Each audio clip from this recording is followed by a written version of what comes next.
Welcome to ProjectME, the podcast. I'm your host, Tiffany Carter, the founder of ProjectME, multimillionaire entrepreneur, former TV newscaster, money-making expert, female empowerment speaker, and self-proclaimed office supply addict. My mission is to take the mystery out of making big money. Every week on ProjectME, the podcast, I'll share success tips, strategies, and stories from other entrepreneurs, experts, and millionaires, showing you exactly how you can achieve your most exceptional life. Now let's get to it.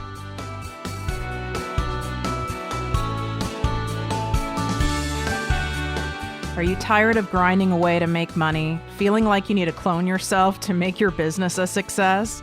I know, I was once there too, working 12 to 14 hours a day, 7 days a week with no me time and totally overwhelmed. I knew there had to be an easier and more fun way to make massive money. And that's when I discovered passive income. Fast forward years later, and now I consistently make hundreds of thousands of dollars a year while I sleep and with little of my time. My Lord, is this a freeing and empowering feeling?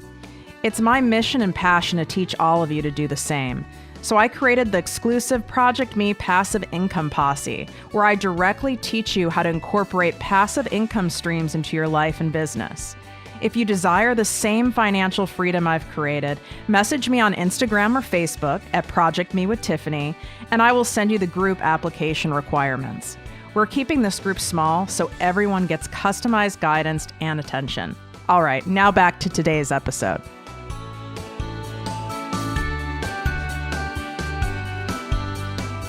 Welcome to the ProjectME podcast and posse. I'm your host, Tiffany Carter. Oh my God, you guys, I brought on today's guest because her branding caught my attention, which is very hard to do. Dr. Amanda Barrientez is a max potential coach, and she's known for her NFA style. And I know you guys are all going to laugh now. Her NFA style means no fucking around. That's what caught my attention.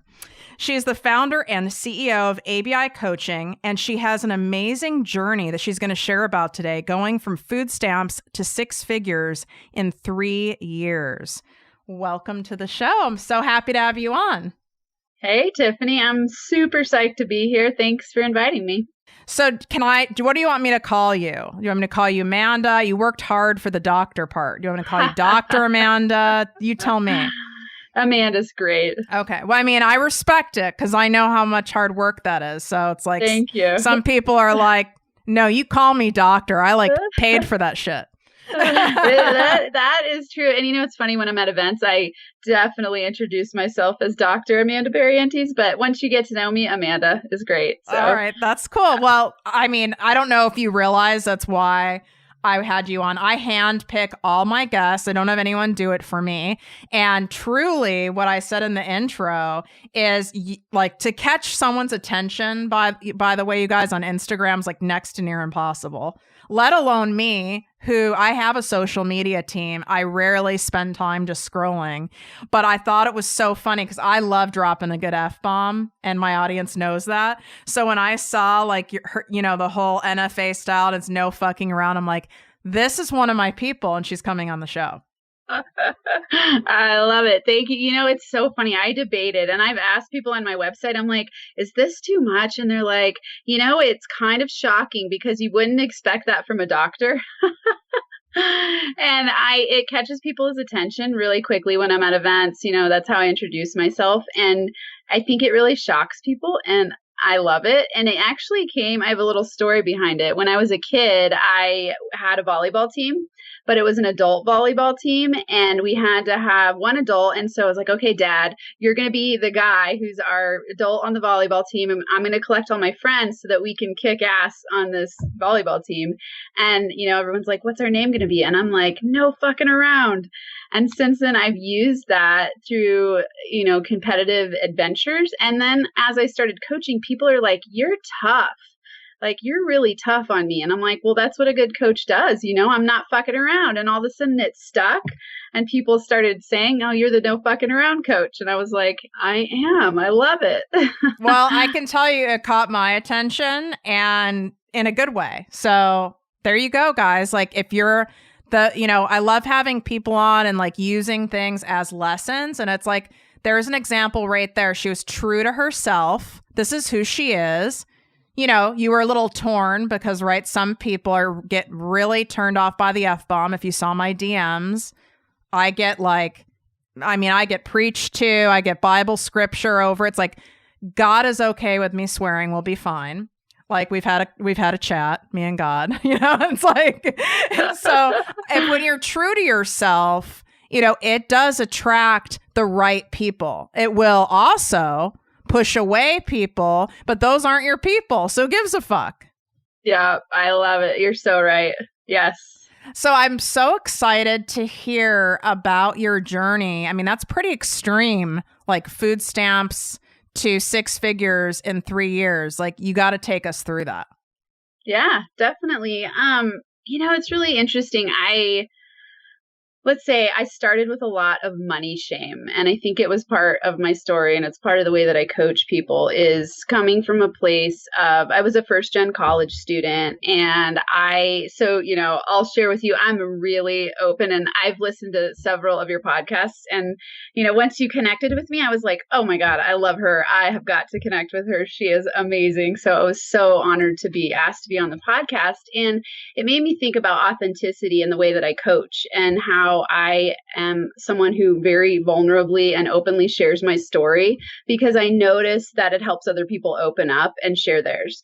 And it creates a level of almost instant trust because it's like, hey, if you're willing to show and shine your dark spots and the parts that you used to have a lot of shame about or maybe still do, then other people are allowed to do that. And sometimes just saying it out loud is really helpful in transforming that feeling. So for me, I had a lot of poverty shame. And it was like terrifying for me to start to say that. And then once I really just started sharing that with people, it was so liberating. So for me, I was a first gen college student and I got pregnant my sophomore year in college.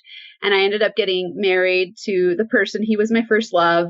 And we had 3 kids. I dropped out of college and we had a lot of financial ups and downs because he was a really great engineer, but didn't have a degree. And he was an entrepreneur and not a very good business guy in a lot of ways. And I was trying to manage the money and manage the kids and do all these things. And it was very challenging. So I decided to go back to school and get my degree. And then I went into grad school and we ended up getting divorced the first year of grad school.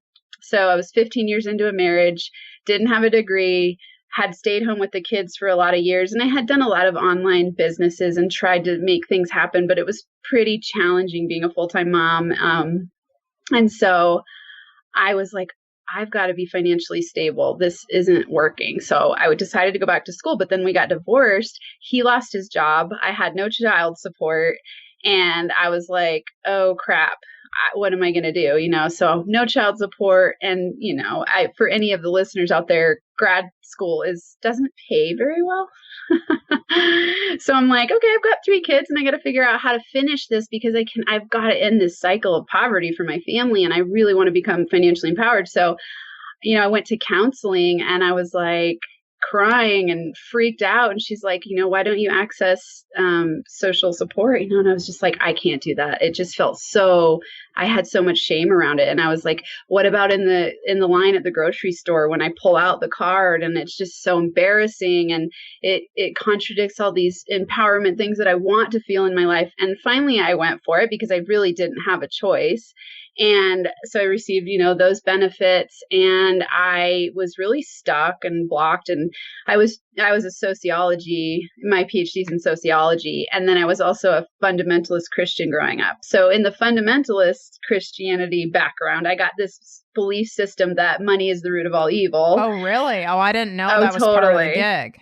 Oh, interesting. Yeah. So that was a lot of my years of my childhood was like, money is bad. Money is bad. Money is bad. But then as my parents started to make a little bit more money, it kind of shifted into if you're righteous, you get paid really well. How convenient. Yes. So some confusing messages there. But then in sociology, there's also this ideology that the wealthy people are the oppressors of the universe. You know, it's kind of like the marginalized, it's kind of an us and against them. Like, like poverty versus wealthy. And so I got stuck in that belief system as well. And so I was really having a hard time with money, generally speaking. And then I ended up having an affair to leave my marriage. So that was also part of this shame story I had going. And so I was having this massive downfall, and I ended up entering into a relationship course for personal growth and development for myself. And the last thing I thought it was going to do was help me with my money blocks, but it ended up helping me with my money blocks. So, I had to do a work study to be in the program because it was a $5,500 workshop. And that was like, might as well have been $8 million to me, because I didn't have the money. But it was really cool. What the coach did was he said, I'm willing to work with you, but you have to have some skin in the game. So you've got to come up with some money and I'll have you do a work study. And I was like, awesome, I'll do whatever it takes. And so I ended up selling a bike and a couch and just anything I could. I gave him some money and then I did work study. But what happened was that I was there with all these wealthy people in my mind, right? It was people who had enough money to go to a $5,500 course, which at the time for me was like unimaginable. Like how does anyone have $5,500 extra dollars to access coaching? And so I had this idea that like they were way up here on the pedestal and I was down here and I was less than. And so we were doing this practice with values, and I started, I asked the coach to come over and talk to me, and I started crying, and he's, about like self-worth stuff. And he's like, well, where's wealth on your value system? And it wasn't on there at all, and I'm like, well, what do you mean? So I had this big story running that wealthy people, it kind of just happened to them, and that they had this incredible life and everything was fabulous and amazing, and that they had no problems. And, it was just this big fantasy show that I had in my mind. And so the biggest gift, well, one of the huge gifts of that course was that I got to hang out with a whole bunch of, people that I perceived as being a lot wealthier than me, and realized that we're all the exact same. And it was such a gift. And so then I started to shift my value system and go to more workshops. And then it started to work and I had more money. And then I would pay for more workshops. And I was like, oh, I was born to be a coach. Like, this is for me. And so that shifted me into really creating a career around my inspired path, which then, of course, magnetizes money to you in very different ways. And so I ended up getting off of food stamps. I started coaching people. I started investing and doing a whole bunch of different strategies that I was actually learning about. And it all started to work. And then everything in my life just shifted in big, big ways. So it's been a pretty phenomenal transformation. I mean, I can see why when you listen to my show, you're like, oh my God. I mean, we're like, we have an interesting, similar stories in a way. They're each unique, but yeah. It is all about self-worth. When we shift that mindset, we end up attracting and being attracted to different types of opportunities, wealth building mentalities. It's wealth minded versus poverty minded, right? And it's something that happens. It's not some like random woo-woo pie in the sky thing. This is real shit, you guys. Like, it really works. I mean, I can say for myself, like, I've shared, and you might have listened to the episode where I had my first million by 30 years old, and I lost almost all of it in 3 months. And it all came back to self-worth and mindset. I felt guilty as fuck for having that money. And I felt like, so then of course I was, paying, people came out of the woodwork to get money from me. You know how like when you see like people win the lotto, it's like your third removed cousin, like their kid needs braces, or, there's like people. And I felt like I had to like just write out checks, right? I felt so guilty about it. It's just interesting when you say, yeah, your perspective on wealthy people, right? We all come up with a story that is a story because it's not fact-based. And I grew up the opposite of you. I grew up the second wealthiest family in my area, and it was a shit show in my house. So you see, it's like it's really interesting to see the difference. Which is then that perspective of you don't deserve it. Like somehow you don't deserve the money. So then when people are coming to you to ask you for the money, you're like, of course, because I don't want to keep this because somehow it doesn't match. It's not congruent with what you believe about yourself. Totally. Yeah. So how did you start making money as a coach? Were you an online coach? Like take us through that. Because there's a lot of people in my audience who do a form of coaching, whether it's fitness, health, wellness, business, Facebook ads, whatever it is. So how did you start developing a business when you actually had no money to start a business? Yeah, I started by just kind of sharing. Honestly, I think what I started by was people seeing me change and they started asking me about it.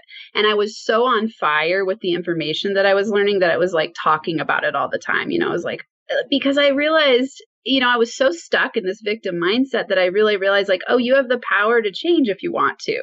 And I didn't know that before somehow. It was like, I just thought that I was going to be stuck in this position forever. So as I started to shift and grow out of it and spend time with different people, I started to talk about it and learn, and then we would talk about it, and then people really started coming to me and asking for help. And so I kind of started coaching for free and just helping people and then thinking, oh, I really want to turn this into a profession. And then I just started charging a little bit of money. My very first client paid me $5, which was awesome. I have that money in my wallet still. And I'm like, it's going to be framed on my office wall someday. And it was just me starting to go, okay, I got to start asking for money for this. And, I didn't quite yet I was in the middle of grad school. And so it almost happened as this really beautiful journey of like, as I increased my self-worth, I started to ask for more and more money. And so it was just the people around me, and I did all the free stuff. So I accessed podcasts, YouTube, Audible, which was pretty inexpensive. I got library books and started to learn. And then I did all of anything free I could to build my business. So I started with WordPress and like tons of online tutorials about how to build a website. And I just used word of mouth and started asking the people around me like, hey, you need coaching? And they would come to me and then they would refer someone to me. And so it really just started with my network of people that were around me. And then in my final year of grad school, I decided to access loan money so I took out student loan money to fund me taking more courses, and it just snowballed from there. But I would say I've done a lot of on the ground networking work, because I still this day have never done an ad online yet. I'm moving in that direction. That's something that's comfortable to you. Like, you don't mind doing that, obviously, right? Yeah. And some of it was that I really didn't feel like I had the means to do any paid advertising for my business. So I just went like, well, what are my options and what can I do to figure out what, for me, I think about it as like, when you know your why, you can endure anyhow, or the hows take care of themselves.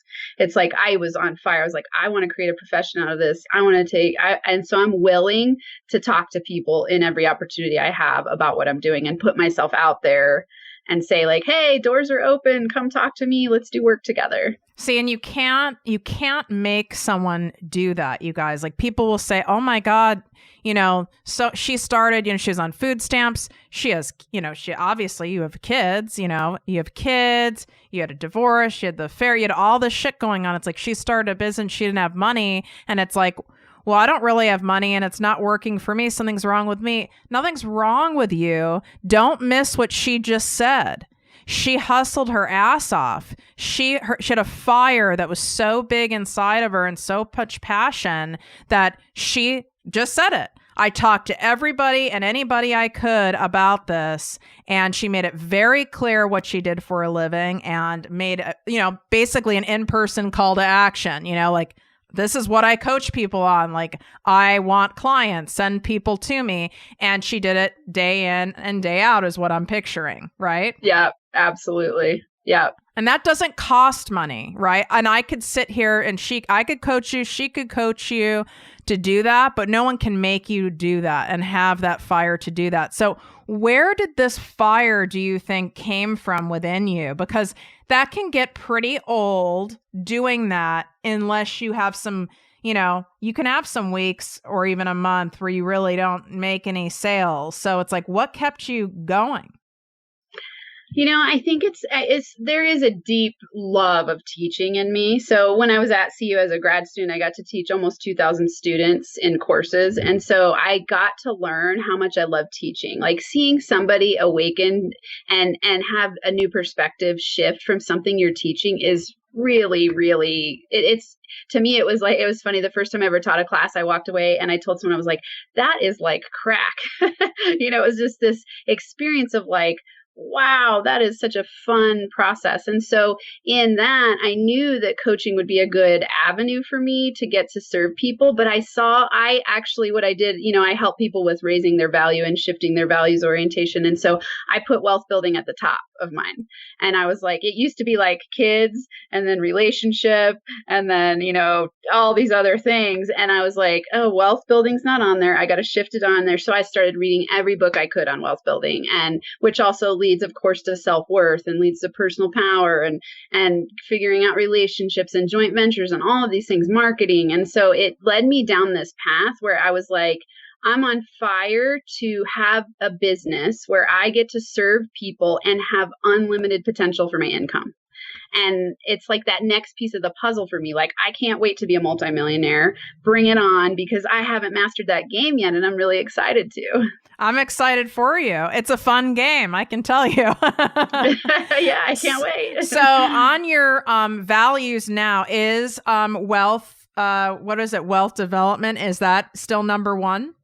Yeah. And interestingly, it's like, it's so tied to coaching. So it's like my business building is my top value. And in that is tied with wealth building. So it's like learning coaching skills, learning to be a master marketer, learning how to develop online business. Those are all tied to wealth building, because the outcome of all of those activities for me is based on, I can make as much money as I want. And of course, in that process, I want to serve the best that I can. So I think tied to what you're asking is this thing of me realizing that I didn't have to live in that shitty, awful place. I actually, if I learned the skills and put them into action, I can actually have a really awesome life. And I didn't really know that before. And now that I've experienced that myself, I'm like, hey, anyone who wants that information, here I am, because I don't want you to have to and that's not like I'm trying to teach people never to suffer, because I think out of suffering and challenge comes great growth and new opportunities and experience and new levels of yourself. But it's like for people to feel like that they're in control of their reality, in that they get to choose their challenges and they get to lead an inspired life. To me, that is like the best gift I can give anyone. And so I have that inspirational fire of service, but I have the blend of, I talk with people about the altruistic, narcissistic balance, where it's like, of course, I want to serve you and I want to get paid well for it. And that's the center of that balance. Instead of going, before it was like, I just want to serve you. And I'm willing to like codependently give you everything I have and not get paid anything for it. Or I'll even pay you and help you. And, so I've really shifted that mindset in a big way. Do you have, I already know the answer is yes, so I should really reframe it, but I'm not going to. So do you have, to this day, things that pop up like money fears, like, oh my God, I don't ever want to go back to being on food stamps. Like, do you ever have those moments or days where that happens now? It's funny because I could answer in both ways. It's like, absolutely, I have money fears, but I think I'm now to the level where I know I have enough skills and desire that I can create whatever I want. But I'll say it's like new money fears, right? It's like when I go to the next level, I kind of hit a point and then I'm like, can I take it to the next level? I'm not sure. And then I have to do more work in a new way at that kind of next evolution of myself. So I don't really have the fear that I would ever, before it was a fear of like, am I going to have a home? I don't know where I'm going to live. How am I going to feed my kids? Like I had 5 years where I didn't buy new underwear. It was like, I couldn't afford it. I had to buy stuff for my kids. So it was like, I don't have that level of money fear anymore, like the survival level, but there are definitely still fears of like, will I be able to get to $1 million? And what if, sure, I still have the fear, like, what if my business fails? What if there's an economic downturn and people don't want coaching? And then like, what do I do then? Like those kind of fears still exist and I still work on them all the time. So what are some things that you do that the audience, could put into place, after listening to this, to work through some of those fears that come up? I mean, obviously they're not real, but they can seem pretty fucking real. So walk us through, some process that you do when people have a lot of those fears. I generally go to the place first of, it's almost like buying into the fear first. So going all the way with the fear, like, well, what would happen if, like, go to the farthest level you possibly can? Okay, let's say the business fails and I have to work at McDonald's and then this and this and this, and I go all that way. And it, because it almost highlights the ridiculousness of it. And then it helps me see that fear is not, it's a primal fear and it's rooted in my history instead of in my current reality. And then I will also create a gratitude list. And then I can also create lists of all of the skills I have, which I build on. So I have like a document that has all my skills that I've developed and cultivated over my entire life course, and I'll read those. I turn to personal growth and development, and it's like pretty quick switches, and then of course coaching, like I work with coaches myself. Oh, absolutely. Like I always believe that you should never hire a coach who doesn't have their own coach. Yeah. Definitely. It's kind of like a therapist. I think that's even required in most states. If you're a psychotherapist, like you have to actually see a therapist yourself to keep your shit in check, right? Totally. So what would you say is most common, right? When you see people, you're in the grocery store and you're seeing people pulling out, and they're not actually stamps, it's a card now. So you see people pulling out the card. What is the common theme of people who are in that poverty set? Obviously, there's always exceptions, but what do you see as a common theme of why these people are stuck at this point? I really think it's that sometimes it's access to resources, right? It's really access to information, not knowing that it's possible to find a way out. Right. So if you're born, I really do, as a sociologist, of course, I think about the intergenerational transmission of poverty. And there are certain social structures in place that people have different starting points, right? Like my grandfather was an indentured servant. And then I have a lot of friends whose grandfathers are like Ivy League lineage of multi-millions of dollars, right? So we're starting at a different place. So that's all true. But I do believe that when you have the desire and the tools, you look at the internet today and all of the access to information we have, but I don't think people know to look for the information. I don't really think people know that wealth building is a skill. At least I didn't. I thought it was kind of like this magical thing that happened to certain families or certain people, and that I thought you had to have a lot of money to invest. I thought, I didn't think about savings because I had that idea of like, oh, well, I'm not making very much money, so I shouldn't save any money because that doesn't make any sense. And so I think it's a lack of awareness, and it's a lack of belief, and it's sometimes a lack of resources or thinking that you can't access those resources. Interesting. And would you also say that there is in working with a lot of people and being one of those people yourself, would you say there is a strong lack of self-worth as a component? Absolutely. I teach from 3 pillars, and the first one is personal power. And to me, it's tied. So it's personal power, win-win relationships, and money mastery. And those are so intersected that you have to work on all of them in order to build wealth. So I think about this idea that if you don't have the sense of personal power, then let's say with your example, let's say you make $1 million, but you are you're not congruent in terms of thinking that you deserve that money, you might lose it. Similarly, if you're really poor and you don't think you deserve the money, you're not going to be able to make it, and you're not going to have the eyes for the opportunities that could come your way.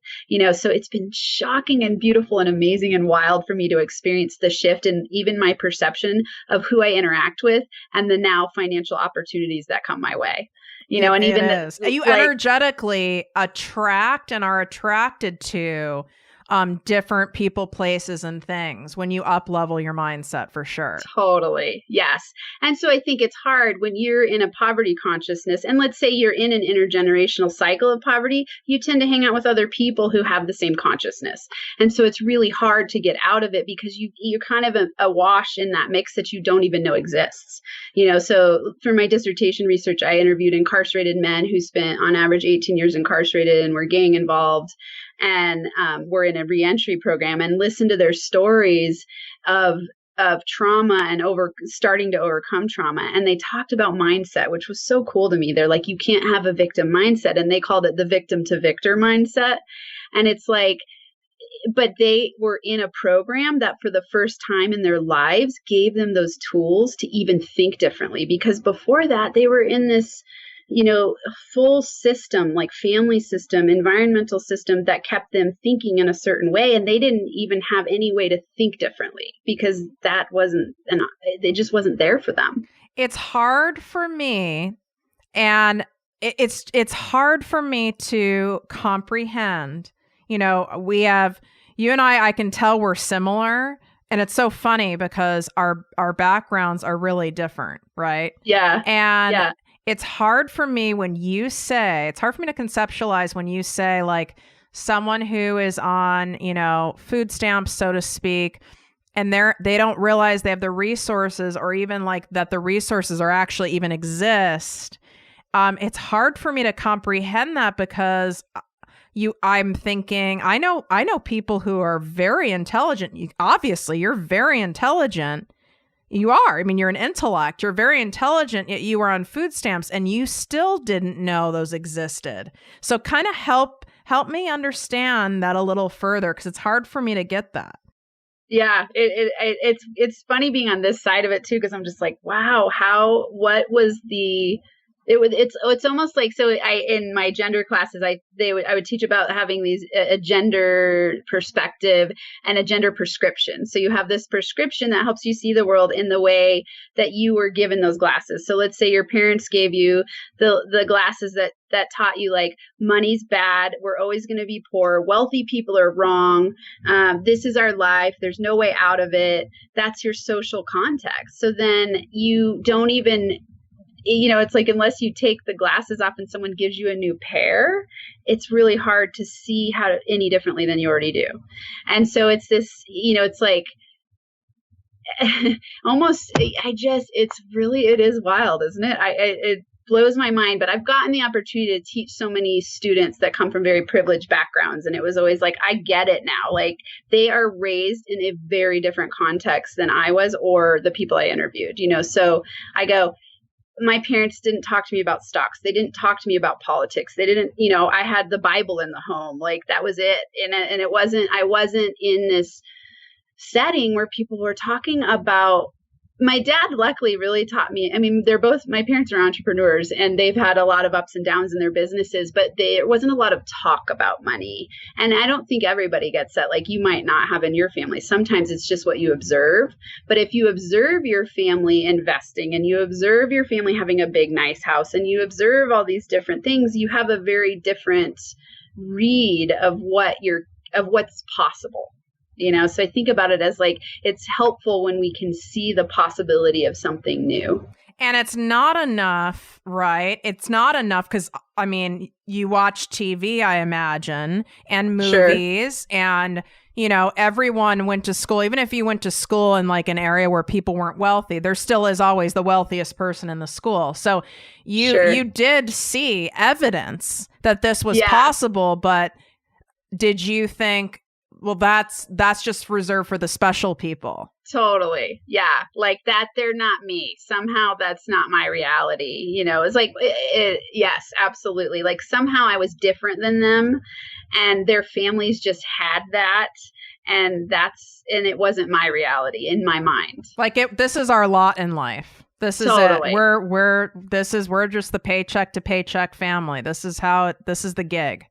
Totally. Yeah. And honestly, I think it had a lot, it was self-worth, right? Because my ex-husband came from a pretty wealthy background, and even my dad's family, who we didn't spend a lot of time with, but they had some wealth, right? So it was like I was around it, but it just didn't seem like, oh, a lot of it was gender-based, right? My mom didn't finish high school. My dad was a high school dropout as well, but he was like the high-powered businessman. And my mom ended up starting a housekeeping business, which she actually made a ton of money over her life course. And it's just been in the last few years that I'm like, Mom, you are a badass. Like, good for you. You really created something, and a very, very thriving business. But in my mind, I had that as a very subordinate, job where she was cleaning my friends' houses. And it was this self-worth thing where I created this story of like, I'm not enough. I'm not good. I'm an outsider. I don't deserve that, or I'm not capable of that. And men are more powerful. And, I think it was also religiously taught to me in that way as a fundamentalist Christian growing up. It was like that ideology of women are supposed to be subordinate and men are the breadwinners and all that stuff. So I got all of this, like my money blueprint was pretty toxic. It's like it's a complex stew that's like simmering for decades, and totally. Then now you're trying to like separate the potatoes from the carrots, and it's like all blended together.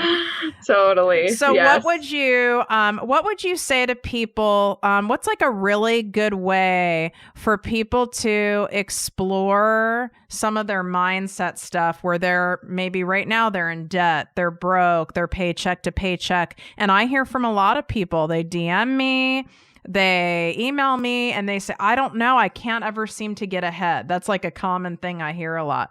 What are some easy steps, so to speak, that they can start to look at this stuff? Yeah. One thing I do with my clients, and actually I have it in my Thrive Roadmap on my website. So I know you're going to share my website so people can look at that. It's called the Thrive Roadmap. And I give some very specific strategies in there. I start with money story. Write down your money story. Think about what your first memory of money was, what you observed growing up, and what people directly told you about money. And write a story, and so that you can gain conscious awareness about the stories that you've bought into that you're not aware of. Because once you raise your awareness about it, you can start to see ties to your current reality. And then you have the power to shift it. So it's always for me about raising your conscious awareness first and going, where did that belief come from? Because you and I can both have this experience of going, oh, like we didn't make a lot of money to now, you make millions of dollars and I'm on my way there. What changed? My perspective. Like really, that's it. My perspective and my willingness to do the work. Yeah. But it's like, it's really, I think of money just as an exchange of value, and it's a flow that I can step into or I can block. And if you want to unblock it, you first have to learn everything you can about yourself and how you believe money. So it's like, even if you say the thing, write a sentence in your journal and go, wealthy people are. And write down everything that comes up for you and start to look there. Because if you're like, wealthy people are greedy, wealthy people are bad, wealthy people are undeserving, wealthy people are jerks, like you can't become what you hate. So I love that. If you have those beliefs, then you've got to unblock them. That was awesome. That was a mic drop right there. So what's your website so people can go get the free Thrive? Is it the free Thrive Roadmap? What is it again? Yep. The Thrive Roadmap. And so it's a 6-step guide to how I went from food stamps to 6 figures in 3 years. And it's actually an outline of the book I'm writing that'll be published by June. And what's your website where they can get this? It is www.dr, my last name, Barrientez, B as in boy, ARRIENTEZ.com. Awesome. I'll also have it in the show notes, you guys. But if you loved this episode and you liked learning about all of this net worth, self-worth stuff that we talked about. And I know you guys already love it because you know I teach it all the time. But send us some love. Take a screenshot and tag me and at ABI_coaching. That's Amanda's Instagram. And so we can know that you guys liked the show, you found it helpful, and feel free to DM either of us with some of your money mindset stuff that you can't seem to overcome or where you're stuck, and we can help point you in the right direction. Awesome. Yes, I'd love that. Well, thanks so much for coming on. What a pleasure to talk to you and hear your story. I'm so proud of everything you're doing, and it's just incredible to hear. You know, it's great to hear just evidence of what can happen when you do the work on yourself. Thank you. It's been a pure pleasure. I'm super excited to be in your community. I love your podcast. Thank you. Thank you. Bye. Bye. If you enjoyed this podcast, please write a 5-star review on iTunes. Not only will this make me super happy, but it will allow more listeners to find our special show. Simply help me help others.